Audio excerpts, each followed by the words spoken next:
தமிழ்நாடு அரசின் நிதிநிலை அறிக்கை மக்களின் உணர்வுகளை பிரதிபலித்துள்ளதாக இரா முத்தரசன் தெரிவித்துள்ளார்.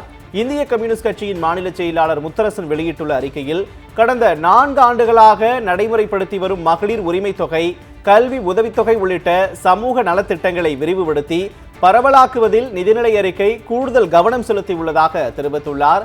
பெற்றோர்களை இழந்த குழந்தைகளின் கல்வி வசதிக்காக 18 வயது வரை மாதந்தோறும் 2000 ரூபாய் வழங்கும் திட்டம், தமிழர்களின் தொன்மை மரபையும் இணையற்ற நாகரிக வாழ்வையும் எடுத்துக்கூறும் தொல்லியல் ஆய்வுகளுக்கும் அருங்காட்சியகங்கள் அமைக்கவும் முன்னுரிமை வழங்கியுள்ளதற்கு முத்தரசன் பாராட்டு தெரிவித்துள்ளார்.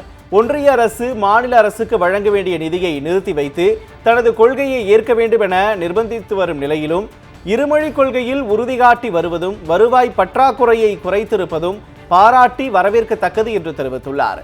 2025-26 ஆண்டு நிதிநிலை அறிக்கை சமூகத்தின் பலதரப்பு மக்களின் உணர்வுகளை பிரதிபலித்துள்ளதாக இரா முத்தரசன் தெரிவித்துள்ளார். தமிழ்நாடு அரசின் நிதிநிலை அறிக்கை மக்களின் உணர்வுகளை பிரதிபலித்திருப்பதாக இரா முத்தரசன் தெரிவித்துள்ளார். இந்திய கம்யூனிஸ்ட் கட்சியின் மாநில செயலாளர் இரா முத்தரசன் வெளியிட்டுள்ள அறிக்கையில், கடந்த 4 ஆண்டுகளாக நடைமுறைப்படுத்தி வரும் மகளிர் உரிமை தொகை, கல்வி உதவித்தொகை உள்ளிட்ட சமூக நலத்திட்டங்களை விரிவுபடுத்தி பரவலாக்குவதில் நிதிநிலை அறிக்கை கூடுதல் கவனம் செலுத்தியுள்ளதாக தெரிவித்துள்ளார்.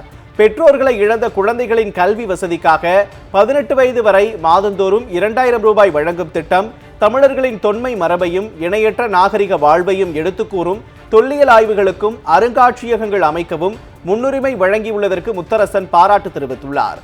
ஒன்றிய அரசு மாநில அரசுக்கு வழங்க வேண்டிய நிதியை நிறுத்தி வைத்து தனது கொள்கையை ஏற்க வேண்டும் என நிர்பந்தித்து வரும் நிலையிலும், இருமொழி கொள்கையில் உறுதி காட்டி வருவதும் வருவாய் பற்றாக்குறையை குறைத்திருப்பதும் பாராட்டி வரவேற்கத்தக்கது என்று தெரிவித்துள்ளார்.